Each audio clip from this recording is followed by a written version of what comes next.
Iraq on Friday saw one of its biggest and most violent anti-government protests since the wave of regional unrest began. Thousands marched on government buildings and clashed with security forces, killing 11 people and injuring about 140 others in several cities. The demonstrators demanded that the government provide better public service, fight corruption and chronic unemployment. In Egypt, thousands of people rallied in Cairo's Tahrir Square to keep up pressure on Egypt's military rulers to carry out reforms. They demanded the military to confiscate the belongings of former President Hosni Mubarak, who was toppled 2 weeks ago. They also urged the authority to release political prisoners, put former corrupt officials to justice, and disband the former ruling National Democratic Party. We oppose the inclusion of any National Democratic Party member in the cabinet because the party is responsible for corrupting the entire political life in Egypt. Some officials of the party are still at large. The change is going too slowly.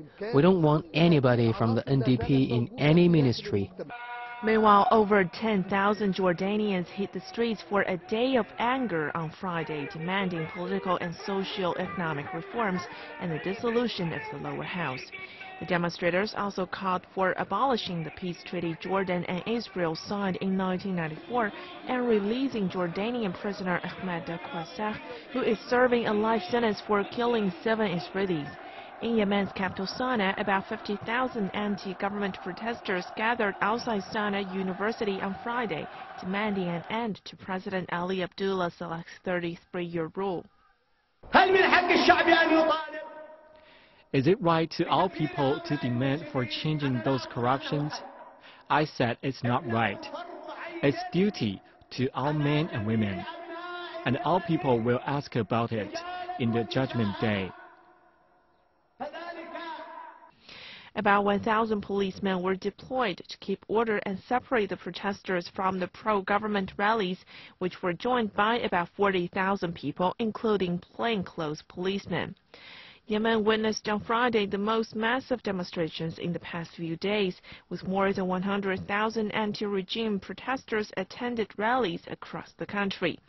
Reports said at least 19 people have been killed in almost daily clashes since February 16.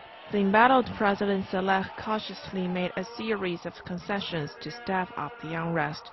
These include ordering his prime minister to form a ministerial committee to negotiate with the protesters face-to-face and meet their demands.